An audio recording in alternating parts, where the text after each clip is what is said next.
अपनी तुलना दूसरों से भूलकर नहीं करें। एक बार की बात है, किसी जंगल में एक कौवा रहता था। वो बहुत ही खुश था, क्योंकि उसकी ज्यादा इच्छाएं नहीं थी। वह अपनी जिंदगी से संतुष्ट था। लेकिन एक बार उसने जंगल में किसी हंस को देख लिया और उसे देखते ही सोचने लगा कि यह प्राणी कितना सुंदर है। ऐसा प्राणी तो मैंने पहले कभी नहीं देखा। इतना साफ और सफेद। यह तो इस जंगल में औरों से बहुत सफेद और सुंदर है। इसलिए यह तो बहुत खुश रहता होगा। कौवा हंस के पास गया और पूछा, भाई तुम इतने सुंदर हो, इसलिए तुम बहुत खुश होगे। इस पर हंस ने जवाब दिया, हाँ मैं पहले बहुत खुश रहता था, जब तक मैंने तोते को नहीं देखा था। उसे देखने के बाद से लगता है कि तोता धरती का सबसे सुंदर प्राणी है।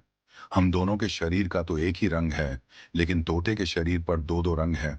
उसके गले में लाल रंग का घेरा और वो सूर्ख हरे रंग का था। सच में वो बेहद खूबसूरत था। अब कौवे ने सोचा कि हंस तो तोते को सबसे सुंदर बता रहा है, तो फिर उसे देखना होगा। कौवा तोते के पास गया और पूछा, भाई तुम दो दो रंग पाकर बड़े खुश हो गए। इस पर तोते ने कहा, हाँ मैं तब तक खुश था जब तक मैंने मोर को नहीं देखा था। मेरे पास तो दो ही रंग हैं, लेकिन मोर के शरीर पर तो कई तरह के रंग हैं। अब कौवे ने सोचा, सबसे ज्यादा खुश कौन है, ये तो मैं पता करके ही रहूंगा। इसलिए अब मोर से मिलना ही पड़ेगा। कौवे ने मोर को जंगल में ढूंढा, लेकिन उसे पूरे जंगल में एक भी मोर नहीं मिला। और मोर को ढूंढते ढूंढते वह चिड़िया घर में पहुंच गया, तो देखा मोर को देखने बहुत से लोग आए हुए हैं और उसके आसपास अच्छी खासी भीड़ है। सब लोगों के जाने के बाद कौवे ने मोर से पूछा, भाई तुम दुनिया के सबसे सुंदर जीव हो और रंग बिरंगे हो।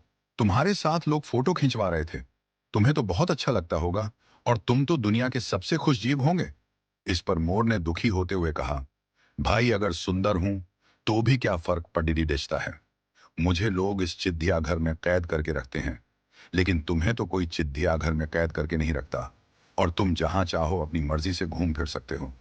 इसलिए दुनिया के सबसे संतुष्ट और खुश जीव तो तुम्हें होना चाहिए, क्योंकि तुम आजाद रहते हो। कौवा हैरान रह गया, क्योंकि उसके जीवन की अहमियत कोई दूसरा बता गया। दोस्तों, ऐसा ही हम लोग भी करते हैं। हम अपनी खुशियों और गुणों की तुलना दूसरों से करते हैं, ऐसे लोगों से जिनका रहन सहन का माहौल हमसे बिल्कुल अलग होता है। हमारी जिंदगी में बहुत सारी ऐसी चीजें होती हैं जो केवल हमारे पास हैं, लेकिन हम उसकी अहमियत समझकर खुश नहीं होते। लेकिन दूसरों की छोटी खुशी भी हमें बड़ी लगती है, जबकि हम अपनी बड़ी खुशियों को इग्नोर कर देते हैं। इस सबसे एक लाइक चाहिए।